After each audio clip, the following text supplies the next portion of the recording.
नमस्कार। कार्यक्रम रेडियो 360 मा यहाँलाई हार्दिक स्वागत छ। म सुरेश चन्द्र अधिकारी। आदरणीय दर्शकवृन्द, निजी विद्यालयहरूको मूलत रूपमा हेर्ने हो भने दुईवटा संस्थाहरू नेतृत्व तहमा बसिराखेका छन्। एउटा प्याप्सन, अर्को नेसनल प्याप्सन। यी दुईवटा संस्थाहरूमा निजी विद्यालयका अधिकांश विद्यालयहरूको प्रतिनिधित्व रहेको छ। अहिले नेसनल प्याप्सनको 7औं राष्ट्रिय महाधिवेशन बाँकेमा 22 र 23 गते सम्पन्न हुन गइराखेको छ। अहिले नेतृत्व कसले गर्ने भन्नेमा होडबाजी चलिराखेको छ। नेतृत्वमा प्रत्यक्ष रूपमा दुईजनाको उम्मेदवारीको रूपमा अगाडि आए तापनि अहिलेका महासचिव सुभाष न्यौपानेले पत्रकार सम्मेलन नै गरेर आफ्नो उम्मेदवारी घोषणा गर्नुभएको छ भने अर्का एनप्याप्सनभित्र लामो समयदेखि क्रियाशील रहनुभएका पाण्डव हमाल ठकुरले पनि आफ्नो उम्मेदवारी अगाडि बढाउने भनेर भन्नुभएको छ। यो बीचमा उम्मेदवारहरू बीचमा अगाडि आइरहनुभएका एनप्याप्सनका केन्द्रीय महासचिव सुभाष न्यौपानेसँग आज हामी काठमाडौँभित्रको एकजना शैक्षिक व्यक्तित्वले एनप्याप्सन हाँक्दा र बाहिरको व्यक्तित्वले हाँक्दा तात्विक रूपमा फरक के पर्दछ, एनप्याप्सनका राष्ट्रिय मुद्दाहरू के हुन सक्दछन्, विशेष गरी प्याप्सनमा निजी विद्यालयमा कम्पनी अथवा अन्य विद्यालयहरू पनि सहभागी हुन सक्छन् भने एनप्याप्सनभित्र कम्पनी ऐन अन्तर्गत चलेका विद्यालयहरूको मात्रै प्रतिनिधित्व हुने कारणले पनि यो भित्रको सङ्गठनको नेतृत्व गर्ने अलिक विशेष रूपमा दखल राख्ने र त्यसै गरी त्यहाँभित्रको गतिविधि अगाडि बढाउनु पर्ने हुनाले त्यो के फरक पर्दछ यो विषय पनि हामी कुराकानी गर्नेछौँ। अहिले हामीसँग एनप्याप्सनका महासचिव सुभाष न्यौपाने हुनुहुन्छ। सर, कार्यक्रममा स्वागत छ। धन्यवाद। आराम हुनुहुन्छ? एकदमै ठिक छ। सर, तपाईँहरूको अहिले 7औं राष्ट्रिय महाधिवेशनको हामी पूर्व सन्ध्यामा छौँ। तपाईँले 18 गते एकान यति मार्फत उम्मेदवारी घोषणाको सार्वजनिक गर्नुभएको छ। तपाईँको उम्मेदवारी केका लागि? अब यसरी हाम्रो यो आसन्न महाधिवेशन बाँकीमा सम्पन्न हुन गइराखेको छ 22 र 23 गते। अब म लामो समयदेखि यो सङ्गठनमा रहेर काम गरेँ। झन्डै 19 वर्ष भयो म यो सङ्गठनमा व्यतीत गरेको। एउटा कर्मठ सिपाहीको रूपमा मैले काम गरेको लामो समय व्यतीत गरिसकेँ। जिल्लामा 3 कार्यकाल म जिल्लामा बसेर काम गरेँ। 2 कार्यकाल अहिले म केन्द्रमा, अहिले म महासचिवको हैसियतले काम गरिरहेको छु। र धेरै चुनौतीहरू, धेरै अप्ठ्यारो परिस्थितिका साथ निजी विद्यालयहरू अगाडि बढिरहेको अवस्था हो। यसलाई क्वालिटीलाई प्रमोट गर्ने एउटा अर्को चुनौती छ। अब हाम्रा विविधकारी नीतिहरू थुप्रैहरू छन्। सङ्घीय शिक्षा ऐन लामो समयसम्म बन्न सकेको अवस्था छैन। अब यी सबै समस्याहरूको सामना र चुनौती गर्दै हामी अगाडि बढ्या हो। त्यसका आधारमा पनि र सङ्गठनले सबल र सक्षम नेतृत्व पाउनुपर्छ र भोलि यस्ता चुनौतीहरूलाई जुन विविधकारी नीतिहरू जो छ शिक्षामा, त शिक्षा जस्तो पवित्र संस्थामा यो खालको नीतिहरू जो बन्छ, शिक्षामा बन्ने नीतिहरू विविधकारी हुनु हुँदैन त्यो। तर दृष्टिकोण नेपालमा अलिकति फरक छ। राम्रो गर्नु अभिशाप भएको जस्तो निजी विद्यालयले जुन क्वालिटी प्रमोट गरेका छ र सबैले विश्वास गर्ने वातावरण बनिरहेछ, यसको जेलसीपन जो नेपालमा छ, अब यसको सामना गर्नको लागि पनि सबल र सक्षम नेतृत्व चाहिन्छ जस्तो मलाई लाग्छ। थुप्रै चुनौतीहरू छन्, त्यसको लागि मेरो उम्मेदवारी हो। जस्तो अहिले सरले उम्मेदवारी घोषणा गर्दै गर्नुहुँदाखेरि जुन विभेदकारी नीति आइरहेको छ भनेको छ, विभेदकारी नीति आउनलाई त तपाईँले 19 वर्षदेखि आफ्नै इतिहास भन्नुभएको छ। प्याप्सनको इतिहास हेऱ्यो भने त अझ अगाडिदेखिको छ। यो बिचमा रहेका नेतृत्वहरूले चाहिँ विभेदकारी नीति आउन्जेलसम्म पनि के मौन रहे त त्यसको अर्थ? नै, हाम्रो अग्रजहरूले यो त कस्तो छ भन्नुहुन्छ भने क्रमिक रूपमा यस्ता खालका कुराहरू आइरहेको छन्। जस्तो यसको झन्डै आधा शताब्दीको जुन इतिहास छ, सुरुमा त के विद्यालय पनि निजी हुन्छ र हामी विशुद्ध निजी लगानीमा विद्यालय सञ्चालन गऱ्यौँ होइन, प्राइभेट स्कुल हो, यसलाई नाम राखियो संस्थागत भनेर। तर के विद्यालय पनि निजी हुन्छ र भन्ने विषयमै लामो छलफल चल्यो। त्यो निर्णयमा एउटा गभर्मेन्ट पुग्न सकेन। पछि गभर्मेन्टले एउटा निर्णय के गर्यो भने निजी विद्यालयले मुनाफा कमाउँछ र उनीहरू निजी लगानी लगाउँछ भने यिनीहरूले मुनाफा पनि कमाउँछ, त्यसको ट्याक्स बुझाउनु पर्छ भन्ने सोचका साथ गभर्मेन्टले हामीलाई कम्पनीमा राख्यो होइन। हामी कम्पनी अन्तर्गत गयौँ। अब कम्पनी अन्तर्गत गइसकेपछि फेरि कम्पनीबाट हटाउनु पर्छ, यसलाई सामुदायिक गुठीमा परिणत गर्नुपर्छ भन्ने किसिमले गइरहेको। यस्ता नीतिहरू परिवर्तन भइरहेको छन्। कहिले ट्याक्सको नाममा, कहिले शुल्कको नाममा, कहिले यस्ता विभेदकारी नीतिहरू, कहिले जो के अरे गैरनाफामूलक बनाउनु पर्छ भन्ने नीतिहरू आउँछ। त्यसकारण यो समयअनुसार विभिन्न खालका नीतिहरू आइरहेको छन् र कहिले हामीलाई त धेरै, अब द्वन्द्वकालमा पनि धेरै हामी अप्ठ्यारोमा पऱ्यौँ। चन्दा आतङ्क, अहिले कोभिडले हामीलाई धेरै अप्ठ्यारो पार्यो।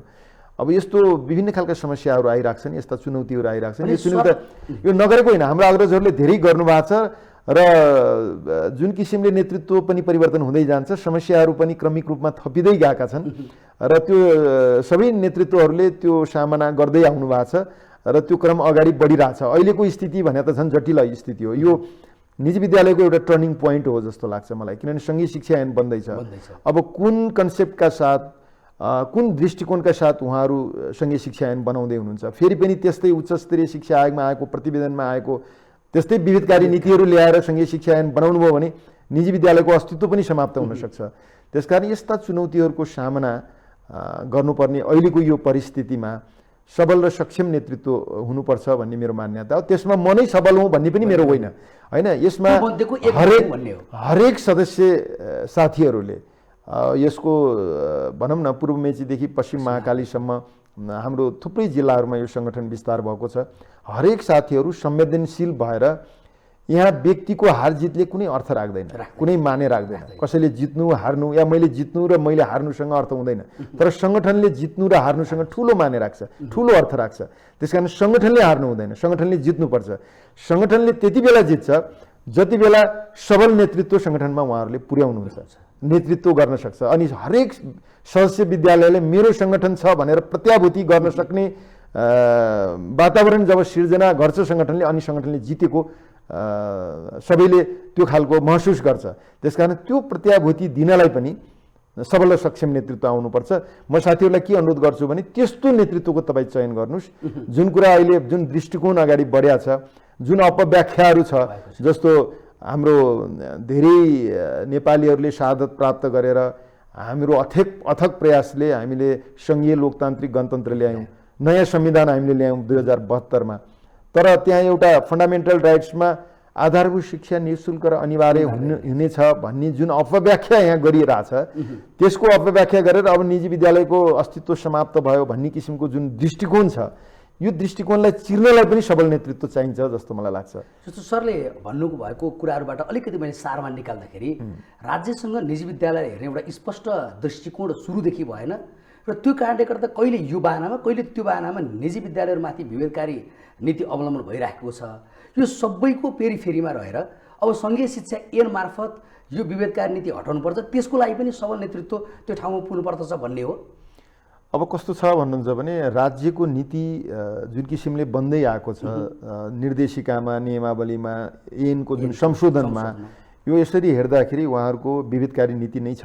त्यसलाई मैले कसरी व्याख्या गरिरहेको छु भन्नुहुन्छ भने स्तर सामुदायिक विद्यालयको स्तर उन्नति पनि गर्न नसक्ने, यसलाई ढाकछोप गर्नलाई अनि निजी विद्यालयमाथि प्रहार गर्ने जुन छ उहाँहरूको, यो गलत सोच हो जस्तो लाग्छ। किनभने विद्यालय शिक्षामा यस्ता खालका विभेदकारी नीतिहरू आउनु हुँदैन, किनभने निजी विद्यालयमा पढ्ने बालबालिका पनि नेपालीकै हुन् र सामुदायिक विद्यालयमा पढ्ने बालबालिका पनि नेपालीकै हुन्।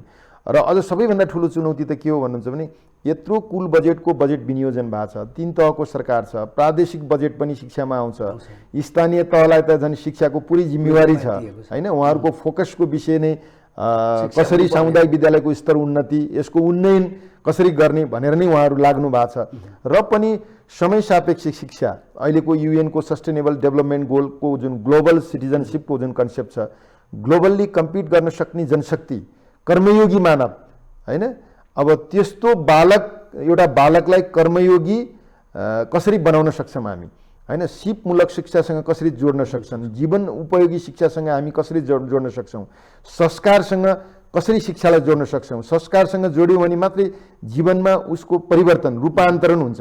किन संस्कारले विचारमा परिवर्तन आउँछ, विचारले व्यवहारमा परिवर्तन आउँछ, व्यवहारले आचारमा परिवर्तन आउँछ। त्यसकारण त्यो परिवर्तन गर्ने, त्यो ट्रान्सफर्म गर्ने, एउटा बालकलाई ट्रान्सफर्म, सोचमा परिवर्तन गर्ने, उसको दृष्टिकोणमा परिवर्तन गर्ने, यो सबै कुरा शिक्षाले गर्ने हो, होइन। उसलाई हामी कस्तो खालको इन्भाइरोमेन्ट दिन्छौँ, उसको ग्रुमिङ, उसको ब्रटअप, अनि त्यो शिक्षाको सार्थकता त्यति बेला मात्रै प्राप्त हुन्छ। अब यो सबै कुराको लागि पनि जुन सोचका साथ अगाडि बढ्नु पर्थ्यो, अब त्यसरी अहिले बढिरहेको अवस्था चाहिँ छैन। शिक्षामा धेरै खालका समस्याहरू छन्। हामीले जुन अलि ट्रेडिसनल अप्रोचमा अहिले पनि हामी निजी विद्यालय एकदमै ड्रास्टिक चेन्ज हामीले एकदम परिवर्तन गरेका छौँ, हामी कहाँ क्वालिटी एकदमै फरक छ भन्ने कुरामा म विश्वास गर्दिनँ है। थुप्रै कमी कमजोरी छौँ, किनभने अहिलेको एरा भने डिजिटल एरा हो है। हामी त्यसलाई पनि पार गरेर आर्टिफिसियल इन्टेलिजेन्सको युगमा प्रवेश गरिसक्यौँ, तर हामी अहिले पनि ट्रेडिसनल अप्रोचमा, रोट लर्निङमा, मेमोराइजेसनमा फोकस गरिरहेछौँ। अब फरक हुनुपर्छ, होइन। जस्तो अहिले बन्ने हाम्रो कोर करिकुलम इन्टेन्डेड करिकुलम अलिक परिष्कृत हुनुपर्छ, प्रत्येक वर्ष रिभाइज हुनुपर्छ हैन। अनि इम्प्लिमेन्टेड करिकुलममा हामीले फोकस गर्नुपर्छ। अब यो भने प्रोफेसनल डेभलपमेन्टमा हामीले फोकस गरेर लिएर जानुपर्छ। अनि अचिभ करिकुलम, त्यसलाई इभ्यालुएसन गर्ने, मूल्याङ्कन गर्ने जुन आधार हो त्यसमा अब फरक सोच हुनुपर्छ। हामी वर्षभरि पढेको कुरा 3 घण्टाको रिटेन टेस्टले हामीले जुन किसिमले बच्चालाई इभ्यालुएट गरिरहेछौँ त्यो गलत छ, सिस्टम नै गलत छ। अब सिस्टममा ठुलो परिवर्तन आउनुपर्छ जस्तो मलाई लाग्छ। सरको भनाइबाट यस्तो बुझ्न सकिन्छ कि सरले यो अहिले जुन भनिराख्नु भएको छ, मूलत नेतृत्व लिने कुरामा राज्यसँगको नीतिगत लडाइँको सँगसँगै सरको ध्यान अझ बढी चाहिँ निजी विद्यालयमा भएका जुन आफ्नो सङ्गठनभित्र रहेका निजी विद्यालयहरूमा त्यहाँ चाहिँ क्वालिटी एजुकेसनलाई एसुरेन्स गर्ने कुरामा बढी लाग्नुपर्छ, त्यतापट्टिको पाटो मेरो अझ मुख्य ध्येय छ भनेर सर भन्न खोज्दै हुनुहुन्छ?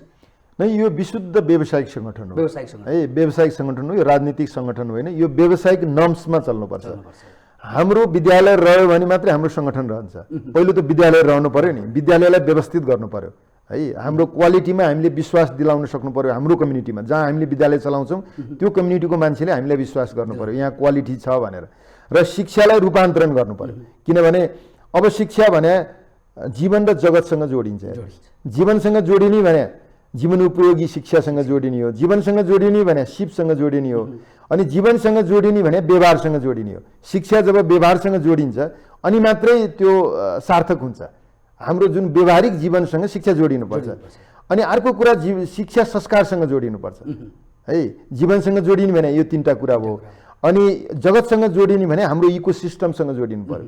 जस्तो अहिले नेचुरल डिजास्टरहरू कति धेरै आइरहेछ। अहिले भाइरसको आयो होइन, कहिले अर्थक्वेक आउँछ, कहिले फ्लडहरू आउँछ, विभिन्न खालका समस्याहरू आउँछ नि। यो हामीले जुन प्रकृतिमाथि जुन दोहन गरिरहेछौँ, अन्याय गरिरहेछौँ होइन, हामीले सबैको महत्त्वलाई देख्न सकेका छैनौँ। एउटा सामान्य भ्यागुतादेखि सर्पदेखि होइन, बोट बिरुवाको जुन महत्त्व छ इकोसिस्टममा, त्यो सबैलाई माया गर्ने, त्यो जगतसँग हाम्रो शिक्षालाई जोड्नुपर्छ। अनि मात्रै पछिका सन्ततिको भविष्य सुन्दर हुनसक्छ है। अहिले ग्लोबल वार्मिङको प्रभाव, यो सबै कुराको जुन प्रभाव छ नि, यसले कत्रो ठुलो प्रभाव पारिरहेछ है। मेरो क्वालिटी यो व्यावसायिक सङ्गठन भएको कारणले हामीले मुख्यतः क्वालिटीमा प्रमोट गर्ने हो, एजुकेसनलाई कसरी व्यवस्थित गराउने हो।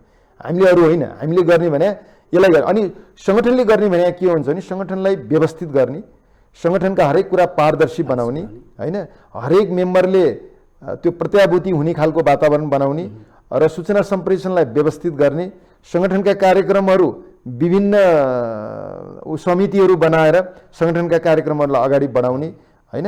अब यो सबै कुरालाई व्यवस्थित मर्यादित किसिमले सङ्गठन चल्यो भने त्यो राम्रो हुन्छ। र विशेष त यसमा के हो भने हामी शिक्षाकर्मी हौँ, शिक्षामा नै शिक्षालाई व्यवस्थित गर्ने कुरामा नै फोकस गर्नुपर्छ। किनभने हामीले बालबालिकाको भविष्य बोकेका छौँ, उनीहरूको जीवन बोकेका छौँ। हामीले उनीहरूको जीवनलाई कसरी सुनिश्चित गर्ने, कसरी उनीहरू ग्लोबल्ली कम्पिट गर्न सक्ने जनशक्ति तयार गर्ने होइन, अब त्यो तयार गर्नमा हामी लाग्नुपर्छ। हाम्रो मुख्य ध्येय भनेको यही नै हो, क्वालिटी। सरले अहिले भन्नुभयो 19 वर्षदेखि एनपासको विभिन्न तहमा राखेर काम गर्नुभएको छ। यो प्रश्न सोध्न हुन्छ हुँदैन मैले जान्दिनँ, तर मैले मनमा लागेको कुरा सोध्दैछु। यो 19 वर्षको दौरानमा अहिले सरले जति भनिराख्नुको पाटो छ, हामीले आम एउटा दर्शकको हिसाबले, आम मानिसको हिसाबले हेर्ने हो भने व्यावसायिक सङ्गठन भए तापनि मुख्य गरी नेतृत्वमा बसेको मानिसहरूको चाहिँ नीतिगत तहमा, नीतिगत निर्माणहरूकोमा चाहिँ बढी केन्द्रित हुने र अहिले सरले भन्नुभयो जस्तो यो शिक्षासँग चाहिँ लाग्ने कुरामा चाहिँ कम देखिएको हामीले मात्र देखिएको कि अथवा शिक्षाका सरकारहरू जुन क्लासरुमसँग पुगेर त्यसलाई चेन्ज गराउने कुरामा चाहिँ साँच्चै कम गराउने भएको हो त? त्यसो अब यो विकृति होइन, विकृति, विसङ्गति, समस्या, चुनौती जहाँ पनि छ है। तपाईँले भने एउटा एकदम महत्त्वपूर्ण कुरा के गर्नुभयो भने विशेष गरेर सङ्घ सङ्गठनमा लाग्ने साथीहरूले त्यति धेरै एजुकेसनमा फोकस नगरेको, सङ्गठनमा राजनीतिक हिसाबले बढी दौडिएको भन्ने खालको तपाईँको आशय बुझिन्छ। अब यसरी हेर्दा एउटा खालको व्यस्तता के छ भने यो राष्ट्रिय सङ्गठन हो, देशैभरि हरेक जिल्लामा यो सङ्गठनका सदस्यहरू हुनुहुन्छ र हरेक जिल्लामा यो सङ्गठन छ। अहिले त हामी यसरी हेर्दा तहगत रूपमा यो सङ्घीय संरचना अनुसार सङ्घ केन्द्र भयो, अनि त्यो पछि प्रदेश भयो, जिल्ला पनि भयो, अनि स्थानीय निकाय होइन, यो पालिकाहरू है। अब यो 4 तहको हाम्रो सङ्गठन छ। अब त्यो एउटा खालको व्यस्तता चाहिँ हुँदो रहेछ हेर्नु सङ्गठनमा लागिसकेपछि स्कुलमा अलि बढी समय दिन नसक्ने समस्याहरू छ। स्कुलभित्र भन्दा पनि मैले सरलकै जोड्नु खोजेँ, मूल नेतृत्वले अथवा त्यो केन्द्रीय कमिटीले चाहिँ नीतिगत कुरामा बढी ध्यान दिने र अहिले भनेको जस्तो क्लासरुमसम्मको परिवर्तनको चाहिँ कसरी गराउन सक्छ त्यतापट्टि चाहिँ नेतृत्व नलागेको हो कि भन्ने मैले प्रश्न चाहिँ यहाँ राख्न खोजेँ। हो, त्यो एकदमै तपाईँले भनेको कुरो एकदम महत्त्वपूर्ण कुरो हो। अब पनि शिक्षालाई हामी त्यही बाटोमा डोर्याइराख्यौँ होइन। जस्तो भन्नुहोस् न, गभर्मेन्टले एउटा करिकुलम बनाइदिन्छ, त्यसको बेसमा राइटरहरूले बुक लेख्छ, अनि एउटा बुक हामीले प्रेस्क्राइब गरिदिने, अनि त्यसलाई पढाउने, वर्षभरि टिचरले त्यसलाई पढाउने, रोट लर्निङ मेमोराइजेसनमा फोकस गर्ने, अनि एक्जाम लिने, सर्टिफिकेट दिने मात्रै हिसाबले अगाडि बढ्यो शिक्षा भने ग्लोबल्ली कम्पिट गर्न सक्दैन। त्यो जनशक्ति अहिलेको युगमा काम पनि लाग्दैन होइन, त्यो सिपमूलक पनि हुँदैन, जीवनोपयोगी पनि त्यो शिक्षा हुँदैन। त्यसकारण तपाईँले भने जस्तै अब नीति भन्दा पनि हामीले क्लासरुमको क्वालिटी एजुकेसन होइन, टिचिङ लर्निङलाई कसरी व्यवस्थित गर्ने, टिचिङ लर्निङलाई कसरी इफेक्टिभ बनाउने होइन। गुड लर्निङ भने त गुड लिसनिङ होइन नि। त्यो अहिले त कस्तो भइरहेछ भने बच्चाहरू अगाडि फ्रन्टमा बस्ने, टिचर्सले लेक्चर दिने, लेक्चर मेथडबाट हामीले पढाउने, अनि बच्चाले त्यसलाई सुनेर कति प्रतिशत बच्चाले सिक्ने कुरा त्यहाँबाट हुँदैन होइन। अब हामीले त बच्चालाई रिसर्च बेस्ड होइन, इन्क्वायरी बेस्ड, अनि यो लर्निङ बाई डुइङको मेथोलोजीमा है अबको करिकुलम भने इन्टिग्रेटेड करिकुलम स्टिम एजुकेसनलाई फोकस गरेर यदि महाधिवेशनपछि आयो भने विद्यालय शिक्षामा यस्तो रूपान्तरण हुने खालको गरी सरको लाने योजना छ? मेरो फोकसकै विषय त्यही हो। मैले धेरै जिल्लामा म आफै पनि यो क्वालिटी एजुकेसनको विषयमा, स्कुल कल्चरको विषयमा, आर्ट अफ प्यारेन्टिङको विषयमा होइन, इफेक्टिभ टिचिङ लर्निङको विषयमा र यो 21st सेन्चुरी लर्निङ स्किल्सको विषयमा मैले धेरै टपिकमा धेरै जिल्लामा गएर ट्रेनिङहरू पनि गराएको छु है। हाम्रै प्रिन्सिपल साथीहरूलाई अनि हाम्रो शिक्षक साथीहरूलाई, अभिभावकहरूलाई पनि आर्ट अफ प्यारेन्टिङहरू मैले धेरै गराएको छु। अब यो हिसाबले के भन्छ भने मेरो फोकसको विषय, यदि मलाई नेतृत्वमा साथीहरूले विश्वास गर्नुभयो, मलाई त्यो अवसर दिनुभयो भने मेरो फोकसको विषय नै सङ्गठनलाई व्यवस्थित मर्यादित गर्नु र सङ्गठनको प्रत्याभूति सबै सदस्यलाई गराउनु, त्यो फरक कुरो हो, त्यो गर्छु म होइन। अफिस व्यवस्थापन गर्नु, आफ्नै बिल्डिङ बनाउनु होइन, आर्थिक पाटोलाई एकदमै पारदर्शी बनाउनु, त्यो छुट्टै होला, त्यो सङ्गठनले गर्नुपर्ने काम मैले मात्रै गर्ने होइन, टिम हुन्छ, टिम हो, कलेक्टिभ इफोर्टले गर्ने कुरा हो। तर मेरो फोकसको विषय के हुनेछ भने क्वालिटी एजुकेसन, क्वालिटीलाई प्रमोट कसरी गर्ने होइन। जुन डिप रुटेड माइन्डसेट जो टिचर्सहरूको छ त्यसलाई कसरी परिष्कृत गर्ने होइन। अब त्यो अबको सोच अहिले 21st सेन्चुरीको लर्निङ स्किल्ससँग हामीले एजुकेसनलाई कसरी जोड्ने होइन। अहिले त एजुकेसनको एकदम प्याराडाइम सिफ्टमा छ नि, हो त्यो अनुसारले कसरी जाने भन्ने नै मेरो मूल विषय रहन्छ र मेरो फोकसको विषय नै यही हुन्छ। र क्वालिटीलाई प्रमोट गर्ने विषयमा मैले समय दिन्छु र म यस्तो कुरामा रमाउँछु पनि है, क्वालिटीलाई कसरी प्रमोट बडो आनन्द लाग्ने पनि छ आम दर्शकलाई हेर्ने। जस्तो मेरै कुरा गर्नुहुन्छ भने मैले जुन स्कुलमा एजुकेसन चलाएँ, अब मैले धेरै थुप्रै खालको इन्टरनेसनल ट्रेनिङहरू पनि ल्याएको छु थुप्रै कन्ट्रीहरूमा। मैले एजुकेसनल लिडरसिपमा न्युजिल्यान्डबाट एमएड पनि मैले गरेको छु, त्यसबाट धेरै सिक्ने कुरा पनि पाएँ। अझ एउटा इजरायलको मेरो innovation and entrepreneurship in the education system भन्ने टपिकमा मैले जुन ट्रेनिङ लिएँ, मेरो लाइफको एजुकेसनको टर्निङ पोइन्ट जस्तो लाग्छ मलाई। त्यहाँ जुन नमुना विद्यालयहरू मैले देखेँ होइन, त्यो सिपमूलक शिक्षामा फोकस गरेको उहाँहरूको जो देखेँ मैले, त्यो टिचिङ पेडागोजी उहाँहरूको जुन किसिमको छ, त्यो ट्रेनिङ मैले 1 मन्थको ट्रेनिङ पछि ममा ठुलो रूपान्तरण आयो र मैले स्कुलको सिस्टमलाई नै चेन्ज गरेँ है। जस्तो अहिले पनि मेरो स्कुलमा के छ भन्नुहुन्छ भने 8:15 अराइभल टाइम छ, 2 मिल्स बच्चाले स्कुलमै खान्छ, अनि कम्प्लिट होलिस्टिक अप्रोच टु एजुकेसनमा हामीले फोकस गरेका छौँ। अनि 2 बजेसम्म हामी करिकुलम बेसमा पढाउँछौँ बच्चालाई। त्यो पछि डिफ्रेन्ट क्रिएटिभ एक्सप्रेसनका क्लबहरू छ, डिफ्रेन्ट क्लबहरू छ, त्यसमा बच्चाहरूको जस्तो क्रिएटिभ राइटिङका कुराहरू, पब्लिक स्पिकिङका कुराहरू, गेम्सका कुराहरू, किनभने होलिस्टिक अप्रोचमा होलिस्टिक डेभलपमेन्टका कुराहरू आयो नि त होइन। माइन्ड, बडी र सोल तिनटै कुरालाई हामीले फोकस गरेर लानुपर्छ। यो सबै कुराको व्यवस्थापन मैले स्कुलमा पनि गरेको छु र यही सोचमा मेरो मात्रै स्कुलको स्तर उन्नति भएर पुग्दैन, समग्र विद्यालयहरू त्यो लेभलमा पुग्नुपर्छ र त्यो कन्सेप्ट जुन पुरानो हाम्रो कन्सेप्ट छ त्यसलाई चेन्ज गर्नुपर्छ।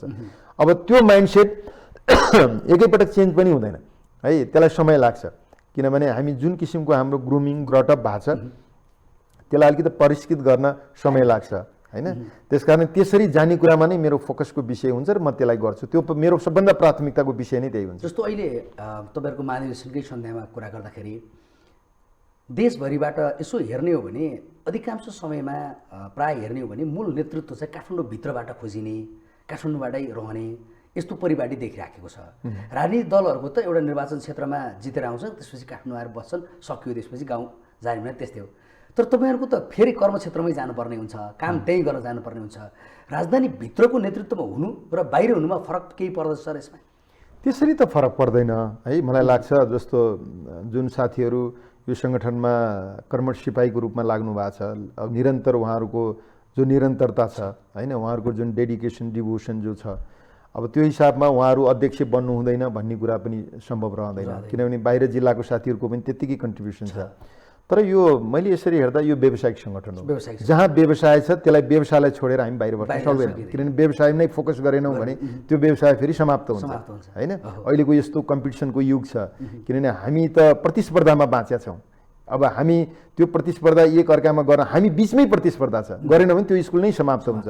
त्यस कारण व्यवसायलाई छोडेर हामी जान अलिकति सक्दैनौँ। केन्द्रमा यो व्यावसायिक सङ्गठनमा के हुँदो रहेछ भने अब सङ्घीय सरकार केन्द्रमा हुन्छ र पोलिसी सङ्घीय सरकारले बनाउँछ, त्यसको बेसमा प्रदेश र स्थानीय निकायको कानुनहरू बन्छ। अझै बनिसकेको अवस्था पनि छैन, सङ्घीय ऐन पनि बनिएको छैन, प्रादेशिक ऐन पनि बनिएको छैन, यो सबै बन्ने क्रममा छ। अहिले त झन् बडा अप्ठ्यारो छ। अब यसमा त्यो टाइम चाहिँ हामीले कसरी दिनुपर्छ भन्नुहुन्छ नि, तुरुन्तै शिक्षा मन्त्रालयले बोलायो दौड्यो होइन, या कुनै अरू मन्त्रालयले स्टेक होल्डरहरूले बोलायो, मिटिङहरू हाम्रो भइरहेको छ। कहिले शुल्कका विषयमा मिटिङहरू हुन्छ विद्यार्थी सङ्गठनसँग, कहिले शिक्षक कर्मचारीको हकितका सम्बन्धमा शिक्षकहरूसँग मिटिङ हुन्छ, कहिले अभिभावकसँग हाम्रो मिटिङ हुन्छ होइन, कहिले सरकारका विभिन्न पक्ष, विभिन्न मन्त्रालय, विभिन्न निकायसँग हाम्रो मिटिङ हुन्छ। त्यो फ्रिक्वेन्टली भइरहेको छ। त्यसकारण केन्द्रमै व्यवसाय भएकोलाई अलि सजिलो हुन्छ है, बाहिरकोले गर्नै नसक्ने भन्ने कुरो मेरो पटक्कै मान्यता होइन। तर केन्द्रमै भएकोले अलिकति त्यो आफ्नो समयलाई पनि म्यानेज गर्न सक्छ, व्यवसायलाई पनि समय दिन सक्छ र सङ्गठनको काम पनि गर्न सक्छ। तर अब बाहिरबाट दौडेर आएर गर्ने भन्ने कुरो अलि बढी गाह्रो छ हाम्रोमा, धेरै गाह्रो छ। किन देखियो साथी, हाम्रोमा पनि पहिला जस्तो टिका उप्रेती सर हाम्रो अध्यक्ष हुनुहुन्थ्यो, हाम्रो अग्रज, हाम्रो आदरणीय, अब उहाँलाई पनि धेरै खालको समस्या भएको जस्तो मैले अनुभव गरेको छु। जस्तो अहिले टिकापुरी सर प्याप्सनमा हुनुहुन्छ है, अब हाम्रा विभिन्न मिटिङहरू हुन्थे अनि हरेक दिन उहाँ प्लेनबाट दौडेर आउने गर्नुहुन्थ्यो होइन। अब त्यहाँ पनि समस्या देखेँ। अब त्यो अनुभव त उहाँले भन्नु होला, मैले भन्नुभन्दा पनि। अब त्यो भन्दै गर्दा बाहिरको साथी अध्यक्ष बन्नु हुँदैन भन्ने फेरि त्यो होइन है मेरो सोच, बाहिरको साथी हुनुपर्छ। अहिले मैले त मात्र जान्न खोजेको किन काठमाडौँकैमा चाहिँ बढी खोजिन्छ अथवा राजधानीभित्रको बढी खोजिन्छ भनेर मात्र मैले जान्न खोजेको। त्यो किसिमले अगाडि बढ्या छ। र अहिले पनि जति पनि धेरै जसो भन्नुहोस् न, जस्तै हाम्रै सङ्गठनमा बसन्त बहादुर श्रेष्ठ, गीता राणा छेत्री होइन, हाम्रो आदरणीय जो व्यक्तित्वहरू हुनुहुन्छ, कर्णबहादुर साई, ऋतुराज सापकोटा, उहाँहरू व्यवसाय काठमाडौँमै भएको हुनुहुन्छ। जस्तो टिका उप्रेती फेरि विराटनगरमा थियो उहाँको होइन। अब प्याप्सनमा पनि धेरै जसो यहीँको देखिनुभयो, टिकापुरी अहिले फेरि बाहिरको नहुने भन्ने कुरा होइन, हुन्छ। तर समयलाई अलिकति व्यवस्थित गर्नलाई, समय दिनलाई चाहिँ अलि धेरै समस्या हुन्छ कि जस्तो मलाई भित्र फिल भएको है। यो फेरि सबैको दृष्टिकोण चाहिँ नहोला, तर मेरो सोचमा समयलाई समायोजन गर्न अलि गाह्रो हुन्छ। सरले 13वटा बुदामा आफ्नो प्रतिबद्धता जस्तो एउटा घोषणा गर्नुभएको छ, त्यसमा आम रूपमा हेर्ने हो भने त उस्तै जस्तो लाग्ने हुन्छ। तर दुईवटा कुरामा चाहिँ अलिक विशेष फरक पाइयो। एउटा कुरा मैले शिक्षाको विषयमा चर्चा गरेँ पनि, र अर्को भनेको चाहिँ प्राकृतिक यो विपद कोषको चाहिँ व्यवस्थित गर्ने भनेको छ। एनप्याप्सनमा आजसम्म छ यो प्राकृतिक विपद कोष। हामीले सुदूरपश्चिमको कञ्चनपुरमा केन्द्रीय कमिटीको बैठक भइरहँदा योभन्दा झन्डै 1 वर्ष पहिले हामीले के सोच्यौँ भने सबभन्दा अप्ठ्यारो के हो भने मैले 2-4वटा कन्ट्री पनि हेरेका थिएँ।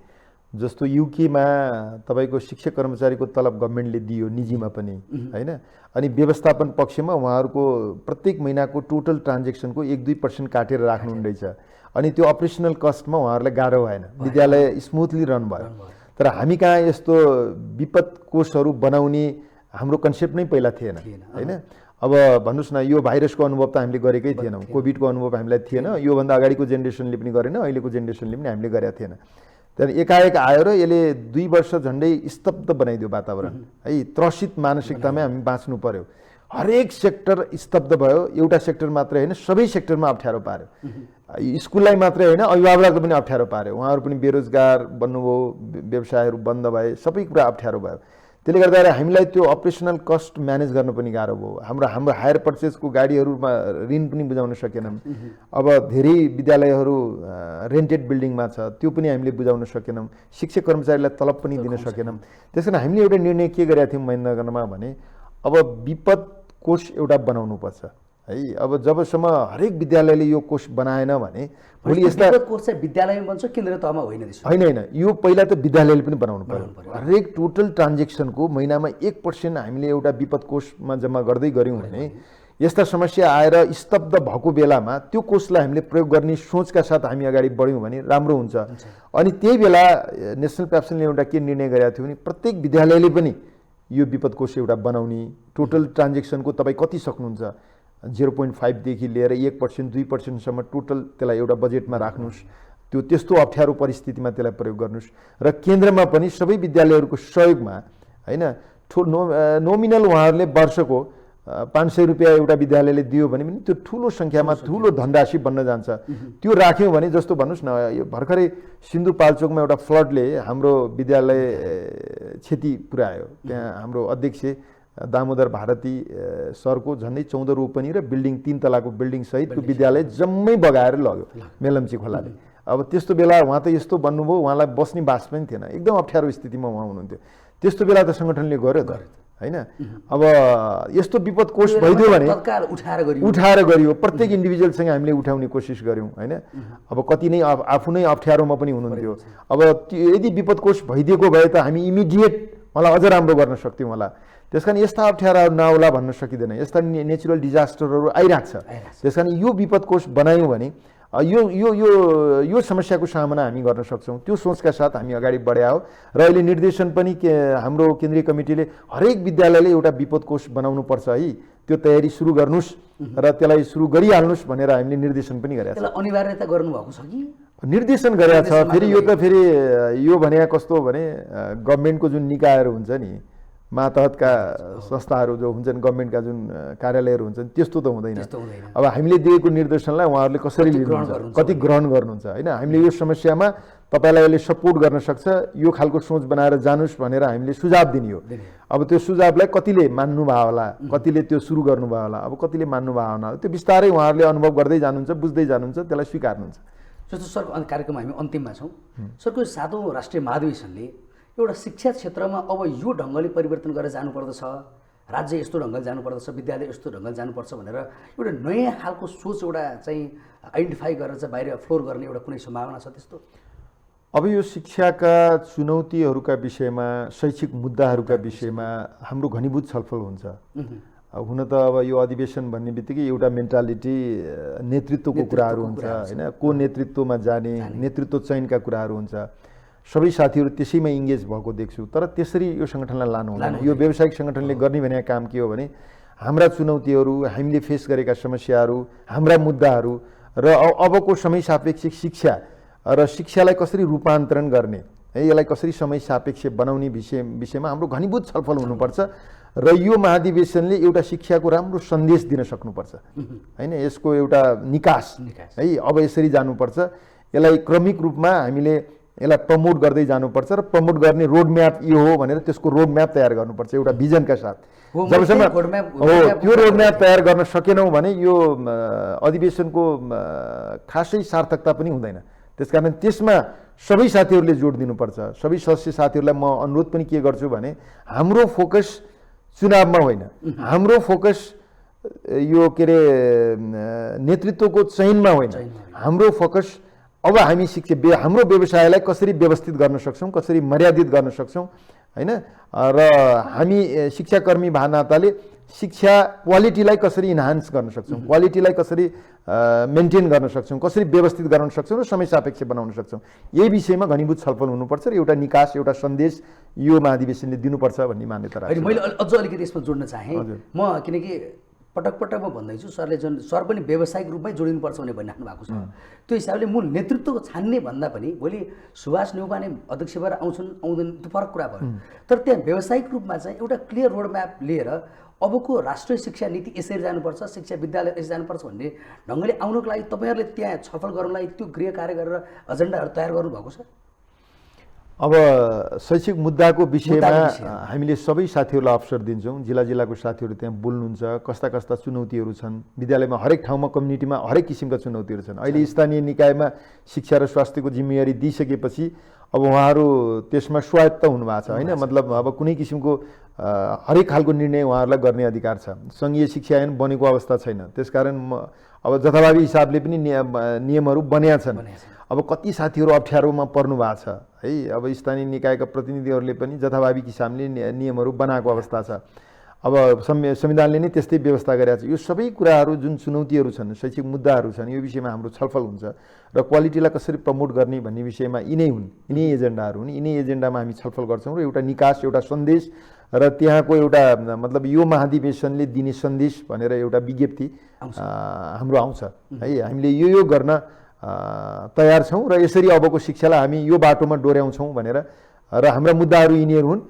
यी मुद्दाहरूको एउटा तार्किक निष्कर्षमा पुग्नुपर्छ भन्ने खालले हाम्रो घनीभूत छलफल भएर एकदमै न्यायोचित तरिकाले प्राकृतिक न्यायको सिद्धान्तलाई अवलम्बन गरेर हामीले त्यो निर्णय गर्छौँ। जथाभावी निर्णय गर्ने कुरा हुँदैन। त्यही बाटोमा हामी अगाडि जान्छौँ र सङ्गठनले त्यही यो साथीहरूले दिएको म्यान्डेटका आधारमा कार्यक्रमलाई अगाडि बढाउनुहुन्छ। हुन्छ सर, तपाईँ यो व्यस्त समय पनि हामीसँग आइदिनु भयो, समय दिनुभयो, विचार राखिदिनु भयो।